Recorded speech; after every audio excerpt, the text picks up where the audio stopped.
Hello, কেমন আছো সবাই? আমি পায়েল, আমার আরেকটা নতুন ভ্লগে তোমাদের সবাইকে স্বাগত জানাই। আজকে 18th মে, শনিবার। ঋদ্ধির বার্থডের আজকে সেলিব্রেশন যে পার্টিটা, সেটা আজকে বিকেলে আছে। বাইরের ওয়েদারটা আজকে বৃষ্টি কীরকম, রাত্রিবেলাতে বৃষ্টি হয়েছে, এখন বৃষ্টি হচ্ছে না, কিন্তু মানে ঠান্ডাটা নেই, ঠিকঠাক ওয়েদার আছে, কিন্তু মেঘলা মেঘলা করে আছে। আর এই যে আমি বাইরে আসলে পরে ঋদ্ধি ব্যালকানির এই দরজার সামনে এসে দাঁড়িয়ে থাকবে, ওকেও বাইরে আসতে হবে। ও অ্যাকচুয়ালি বাইরে আসার জন্য এখন প্রচণ্ড পাগল হয়ে যায়, যখনই হবে ও বাইরে বেরোতে হবে।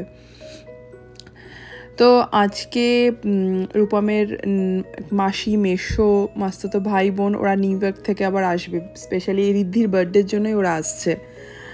আর এদিকে মাটন ম্যারিনেট করে রেখেছি, মাটনটাই শুধুমাত্র বাড়িতে রান্না করা হবে, বাকি সব রান্না রেস্টুরেন্ট থেকে অর্ডার করা হচ্ছে। তো এখানে 5.5 কিলো মতো মাটন আছে। তো আমি করছি না, রূপমই রান্না করছে, আমি ম্যারিনেট করে রেখেছিলাম। আর মশলাগুলো রেডি করে দিয়েছি কতটা কি লাগবে, কারণ এতটা মানে মাংস না রাঁধতে গেলে আমার হাতে খুব ব্যথা হয়, তো ওর জন্য আমি করছি না, ওটা রূপমই করে নিচ্ছে। আর ওদের জন্য যে মাসি মেসো আসবে তাদের জন্য ক্যাটফিশ রান্না করছি আমি। আর রূপম চিকেন বানিয়ে রেখেছি আর ডাল করেছি, আর আসলে পরে ওদেরকে অমলেট করে দেবো। এই করে ওরা খাওয়া দাওয়া করে নেবে, তারপর আমরা রেডি হয়ে আবার বের হব। এদিকে এই যে মাটনটাও হয়ে গেছে। মাটনটা খুবই ভালো ছিল, মানে এত ভালো সেদ্ধ হয়েছে, পুরোটাই এই কড়াইতেই করা হয়েছে, প্রেশার কুকারে দেইনি, মানে খুবই ভালো সেদ্ধ হয়েছে, খুব ভালো ছিল মাংসটা। তো চলো এবার রেডি ফেডি হয়ে ওরা আসুক, খাওয়া দাওয়া করে বের হব। এই যে রেডি হয়ে গেছি, এখন বের হচ্ছি। মাসি মেশোর ওরা পরে আসবে, আমরা আগে চলে যাচ্ছি, আর ওরা পরে রেডি হয়ে ওরা টাইম মতো আসবে। আর এই তীর্থ মাস্তুতো ভাই রূপমের, ও হেল্প করে দিচ্ছে, এত জিনিস আসলে নেওয়ার আছে, তাই জন্য ও এসছে নিচে হেল্প করতে। আর দুই ভাই এই যে সেম জামা পরে ওরা রেডি। রূপমা আসলে সেমই কোট পরবে, অ্যাকচুয়ালি রূপমের কোটটাই ফার্স্টে কেনা হয়েছিল, তারপর ওর সাথে ম্যাচ করে ওদের দুজনেরটা কিনেছি, কিন্তু আমি নিজেরটা ম্যাচ করে ওদের সাথে কেনা হয়নি। ব্লু আমি চাইছিলাম, কিন্তু ঠিকমতো ব্লু ড্রেস আমি পাইনি, যেটা মানে চাইছিলাম যেরকম। তো ঠিক আছে, আমি অন্য একটা নিয়েছি। আর যেখানে প্রোগ্রাম হচ্ছে, এটা হচ্ছে আমাদের পাশের টাউন কাম্বারল্যান্ড, সেখানে একটা সোসাইটিতে ওই হলে প্রোগ্রামটা হবে। এখানেও এই সোসাইটিতে অ্যাপার্টমেন্টও আছে, আবার বাড়িও কেনা যায় আর কি। তো এক বন্ধু ওরা বাড়ি কিনেছে অলরেডি এখানে, তো ওরাই বুক করে দিয়েছে। আবার এইখানে হলে যারা এখানে থাকে তাদের জন্য পে করতে হয়, মানে এখানে ফ্রি না, এখানে পেইড এখানে হলটার জন্য। তো আমাদের $150 লেগেছে হলটাতে, প্লাস $50 ডিপোজিট নিয়েছে, যেরকমভাবে হলটা ছিল আর কি যখন নেওয়া হয়েছে, সেম যাতে যখন আমরা ছাড়বো ওরকমভাবেই যাতে রাখা হয়। প্রত্যেকটা ঘরে ফটো দেওয়া আছে, 3-4টে ঘর আছে, তো প্রত্যেকটা ঘরে ফটো দেওয়া আছে কীরকমভাবে ছিল, এক্স্যাক্টলি ওইভাবে রাখতে হবে, নাহলে $50 যে ডিপোজিটটা আছে সেটাও রিটার্ন করবে না। আমি, রিজু আর ঋদ্ধি এখন ভেতরে চলে যাব, রূপম যাবে খাবার আনতে, আরেকজনের সাথেও যাবে খাবার আনতে, আর আমাদেরকে তাই ছেড়ে দিল। এখন মোটামুটি 5:30 মতো বাজে, যদিও আসতে বলেছি সবাইকে 6:30টার দিকে, কিন্তু আগে চলে আসলাম। আমার রূপম খাবার আনতে যাবে, আস্তে আস্তে দেরি হয়ে যেতে পারে, মানে 6:30 বেজে যাবে নিশ্চয়ই। তো অনেকে একদম পাংচুয়াল ঠিক 6:30তেই চলে আসে, তো কেউ যে হোস্ট সে না থাকলে তো আর হয় না। তাই আমি, রিজু আর ঋদ্ধি এখন থাকবো, রূপম পরে আসবে খাওয়ার দাওয়ার নিয়ে, আবার কেক আনতে অন্য একজন যাবে। আর এই যে কালকে রূপমরা এসেছিলো, এসে বিকেলবেলাতে সব সাজিয়ে গেছে, এইভাবে চেয়ার টেয়ার সব পেতে রেখেছে। অ্যাকচুয়ালি প্রথমে চেয়ারগুলো থাকে না, ওরা এভাবে সাজিয়েছে। আর এই যেটা হচ্ছে মেন জায়গা, এখানে ডেকোরেশনটা খুব সুন্দর করেছে ওরা। আর ভেতর দিকেও এখানে আরও জায়গা আছে অনেক, আর এটা 1 সে লেখাটার ভেতরেও এখানে আসলে এই হলটা অনেকটা বড়। আমাদের ফার্স্টে আমাদের সোসাইটির হলেই ভাবা হয়েছিল আমরা ওখানেই করব, কিন্তু এতজন লোক বেড়ে গেছে, তো আমাদের হলে করলে অনেক মানে লোকজন দাঁড়ানোর জায়গা হতো না, খুব বেশি ঘিঞ্জি হয়ে যেত ওখানে এত লোকজন নিয়ে। আর তাই জন্য লাস্টে আমরা ডিসাইড করলাম যে এখানেই করব, এখানে এতটা স্পেস আছে। তো লাকিলি আমরা পেয়েও গেছি। তো এটার কিচেনটাও অনেক বড়। এবার আমাকে কিছু কাজ করতে হবে, সামনের দিকে টেবিলের ব্যানার ট্যানার কিছু খুলে গেছে, আর কিছু লাগানোও বাকি আছে, ওগুলোকে আমি তাড়াতাড়ি করে ঠিক করে নেই। নাহলে লোকজন আসলে দেখা গেল আমাদের এই কাজকর্মই হয়নি এখনও, ডেকোরেশন পুরোপুরি।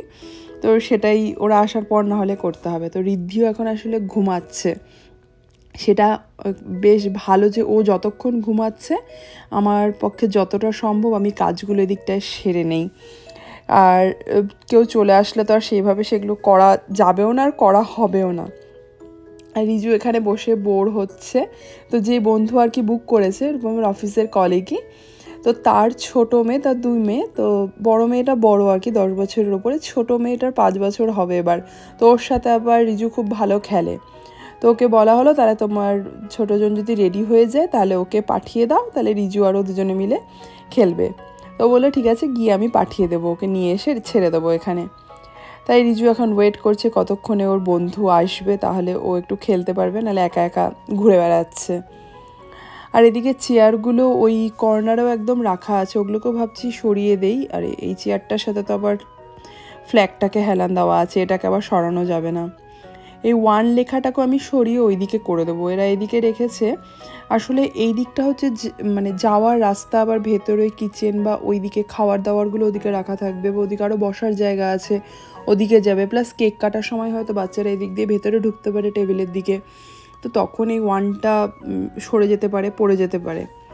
এই 1-এর বক্সগুলো এক বন্ধুর আর কি, ওর মেয়ের ফার্স্ট বার্থডেতে কিনেছিল, বড় সেকেন্ড বার্থডেও হলো। তো আমি কিনতামই, আমাকে বললো তুমি বেকার কেন কিনবে, আর আমাদের এটা তো আছেই, এটাকে ইউজ করো। ভেতরে 1টা, ওটা 2 লেখা ছিল, ভেতরে ওই 2টা খুলে আমি 1 এটা কালকে রাতে বানিয়েছি আবার, মানে 1টা কাটা যে ONE যে কেটে বসানো, সেটা কালকে রাতে কেটে এটা বসিয়েছি। এই ব্যানারটা পরে লাগাতে হবে, এটা পিন ছিল না তাই কালকে ওরা লাগাতে পারেনি, আজকে পিন নিয়ে এসেছি, কেউ আসুক ছেলেরা তারপর ওরা লাগিয়ে দেবে। আর এদিকে টেবিলটাও এদিকে রেডি করে নিচ্ছি, ঋদ্ধি অলরেডি উঠে গেছে।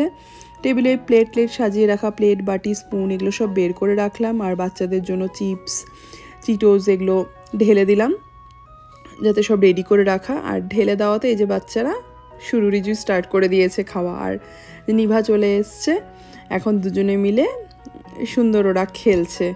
তো ভালো, ওরা ওদের মতো খেলছে। ঋদ্ধিও উঠে গেছে, ঋদ্ধিকেও কার সিট থেকে বের করে দেই, ও পুরো কাঁদছে।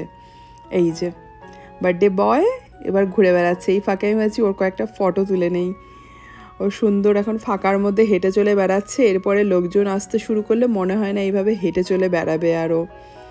তো এখন ওর কিছু ফটো তুলে নেই, আর কিছুক্ষণের মধ্যেই মনে হয় সবাই আসা স্টার্ট করে দেবে, কারণ টাইম মোটামুটি হয়ে এসছে, অলমোস্ট 6:30 বাজতে যায়। এখানে এই যে এখন অনেকক্ষণ হয়ে গেল, অনেকেই চলে এসছে মোটামুটি, আর কেকও চলে এসছে। কাপকেকগুলো ওই কেক স্ট্যান্ডে এখানে এখন রেখে দেবে। আর এদিকে স্টার্টার সার্ভ করা হয়ে গেছিলো বেশ কিছুক্ষণ হলো, ভিডিও আর করা হয়নি। স্টার্টার মোটামুটি সবার খাওয়া দাওয়া শেষের দিকে, স্টার্টার মোটামুটি শেষ হয়ে গেছে খাওয়া, তাই জন্য ভাবছি এবার কেক কাটিংটা করে নেই, তারপরে মেন কোর্সের দিকে যাওয়া হবে। আর এই যে কেক এখানে রেডি করা হচ্ছে, সব বাচ্চারা এখানে হামলে পড়েছে, ওরা একদম উৎসাহের সাথে দেখছে কি হচ্ছে এখানে, কেকটা কেমন কি। আসলে ওদেরই বেশি ইন্টারেস্ট না, ওরাই বেশি এক্সাইটেড থাকে, ওদেরই মজাটা বেশি এই বার্থডে পার্টি নিয়ে। এক তো বার্থডে পার্টি নিয়ে ওদের আরও বেশি এক্সাইটেড ওরা থাকে যে লাস্টে রিটার্ন গিফট আমি কি পাচ্ছি। আর সত্যি কথা, এতগুলো বাচ্চা, আমাদের টোটাল এখানে 33 জন বাচ্চা, মানে 3 জন বাচ্চা একদম ছোট কোলের, একজন 2.5-3 মাস বয়স, একজন 7-8 মাস, মানে 2জন 8 মাস মতো এরকম, আর একজন সব থেকে ছোট 2.5 মাস এরকম। তো আর বাকি 30 জন মোটামুটি বড়, 2 বছর 3 বছর 8-10 বছর 12-13 বছরেরও আছে। তো এরকম করে, তো এতজন বাচ্চা রিটার্ন গিফট চিন্তা করে কেনা, সেটা একটা বিশাল ডিফিকাল্ট কাজ। তো সেই রিটার্ন গিফটগুলো বাচ্চাদের বার্থডে পার্টিতে যাওয়া মানে সেটার জন্য ওদের আরও ইন্টারেস্ট থাকে, কতক্ষণে আমি রিটার্ন গিফটটা পাবো, কি পেলাম, সেটা যতটুকুই যা হোক, কিন্তু সেটার জন্য ওদের খুব ইন্টারেস্ট থাকে। আর এই মাসি, মেশো আর রাশি, ওরাই নিউ ইয়র্ক থেকে এসছে, ওরা এখানে বসে আছে।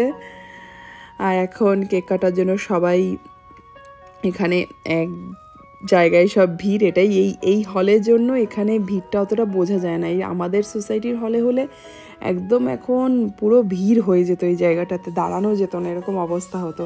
এখানে এটা ভালো, এদিকে ওদিকেও আরও সবাই দাঁড়িয়ে থাকতে পারে। আর বার্থডে বয়ের কোনো হুঁশ নেই কি হচ্ছে। এটাই ফার্স্ট বার্থডেতে এটাই হয় যে যার বার্থডে তার সেরকম কোনো কিছুই থাকে না, সে কিছুই বুঝতে পারে না কি হচ্ছে। বাকিরা মজা করে আর কি, সবাই মিলে গল্প গুজব খাওয়া দাওয়া এই হয়। কিন্তু যার বার্থডে সে পরে ফটো দেখে বলে, ও আচ্ছা এটা আমার বার্থডেতে এরকম হয়েছিল। তো চলো এবার কেকটা কেটে নিই সবাই মিলে, বাচ্চাগুলোকেও ডেকে নিয়ে একসাথে ওদের সাথে মিলেই আমরা কেকটাকে কেটে নিই এবার।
ক্যান্ডেল দিয়ে কেকের এখানে ওয়ান একটা করার চেষ্টা করেছিলাম, কিন্তু কেকটা না আমাদের অন্যরকম ছিল, মানে কার ছিল এর মধ্যে, কিছু দেয়নি ওগুলো, জানি না কেন এরকম করলো। আসলে যে আনতে গেছিলো যে তাকেও তো বলা ছিল না যে এরকম কার্ডটার দেওয়া ছিল, তো আর কিছু বলেনি। আসার পর এখন দেখছি কার্ড দেয়নি, মানে কেকটা একটু ডিজাইনটা অন্যরকম ছিল পরে ফটোটা, তো আর কী করা যাবে, এখন কার্ড ছাড়াই কেক কাটা হলো।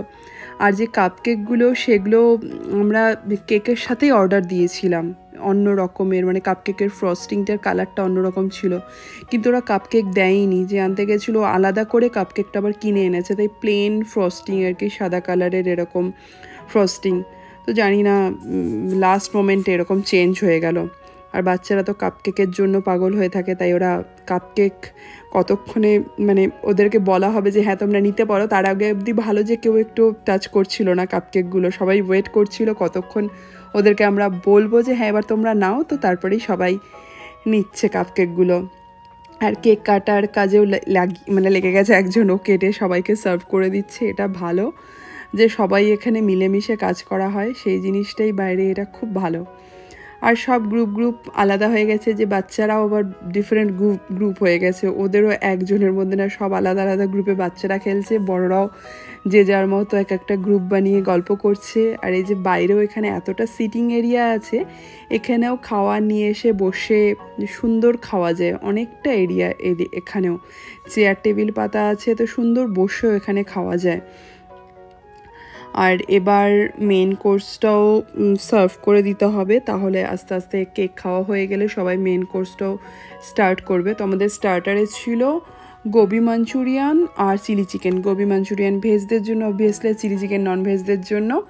তো ভেজ নন ভেজ দুটোই করা হয়েছে, কারণ অনেকজন আছে যারা ভেজ খায়, প্রপার ভেজ তারা, তো আর ভেজ আর নন ভেজ আলাদা করেও রাখার চেষ্টা করা হয়েছে। এখানে ভেজদের জন্য আছে কড়াই পনির আর মালাই কোফতা, নান, এখানে চিলি চিকেন কিছুটা থেকে গেছে, চিকেন চেটিনার, আর মাটনটা তো বাড়ির থেকে করা। এই যে রূপম পুরো কড়াইটা ধরে নিয়ে এসছে, ওটাই এখানে বসিয়ে দিয়েছে গ্যাসে, ওটাকে গরম করছেও। আর এদিকে আবার ওভেনেও আলাদা ভাত, গোলাপ জামুন আছে, সেগুলো গরম করা হচ্ছে। আর এই দেখো রিজুর এদিকে, ভাইয়ের বার্থডে বলে কথা, সেখানে একটু নাচানাচি না করলে হয়, তাই পুরো কে বলবে ওর হাত ভাঙা, ও ওই এক হাত নিয়েই, মানে ভাঙা হাত নিয়ে যা যা করা যায়, মানে নর্মাল থাকলে যেরকম যা যা করা হতো ও সব কিছুই করছে, কিচ্ছু বাকি নেই। এখন এদের সাথেও পুরো খেলে বেড়াচ্ছে, কতবার ওকে ডাকছি করছি, ও ওর মতো সুন্দর এনজয় করছে আছে, ভুলেই যাচ্ছে যে ওর হাত ভাঙা আছে। এখানে এই যে সবাই এখন খাওয়ার নাওয়া স্টার্ট করে দিয়েছে। শুরুতে আসলে গরম থাকতে এখন খাওয়া স্টার্ট করে দিলেই ভালো, নাহলে আর কি বারবার করে ওভেনে নিয়ে গিয়ে গরম করতে হবে, সেটা আরেকটা ঝামেলা, বারবার ট্রেগুলো নিয়ে গিয়ে গরম করা। এখানে এখন ভাবা হচ্ছে বাচ্চাদের গেম খেলানো হবে একটা কিছু, তো এতগুলো বাচ্চাকে এক জায়গায় করাটা একটা বড় চাপের ব্যাপার, সেটাই একটা আমাদের জন্য বড় একটা গেম যে ওদেরকে এক জায়গায় করতে হবে। তো যদিও সব বাচ্চা তো না, কিছু কিছু বাচ্চা এক জায়গায় হয়েছে, এই যে গেম স্টার্ট হয়েছে।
আর এদিকে খাওয়া দাওয়া চলছে, মোটামুটি অনেকটাই হয়ে গেছে। আমিও এবার রিধির জন্য নিয়ে এসেছি সেরিল্যাক, ওকেও ভাবছি সেরিল্যাকটা খাইয়ে দেই। আর আমি নিজের জন্য নিয়ে এসেছি ডাল, বাড়িতে মুসুরির ডাল রান্না করেছিলাম সেই ডাল, কারণ এগুলোর একটা খাবার আমি খাবো না, তাহলে আমার প্রবলেম হতে পারে। তো আমিও ডাল আর ভাত খেয়ে নেব, আর রিধিকে সেরিল্যাকটা খাইয়ে দিচ্ছি। আর এখন সব থেকে বড় কাজ বাকি আছে, যেটা হচ্ছে হলটাকে আবার ক্লিন করা, সুন্দর করে গুছিয়ে যেরকম আছে ফটো সেই রকমভাবে করে দেওয়া। এখন সবাই মোটামুটি ফ্যামিলিকে বাড়িতে রেখে আসবে, তারপরে বাকিরা ছেলেরা মিলে এটাকে ক্লিন করে রেডি করে তারপরে আমরা বাড়িতে ফিরবো। তো চলো ভিডিওটাও এখানে শেষ করছি। তোমাদের কেমন লাগলো অবশ্যই জানিও, ভালো লাগলে লাইক করো, চ্যানেলটাকে সাবস্ক্রাইব করো। সবাই ভালো থেকো, সুস্থ থেকো।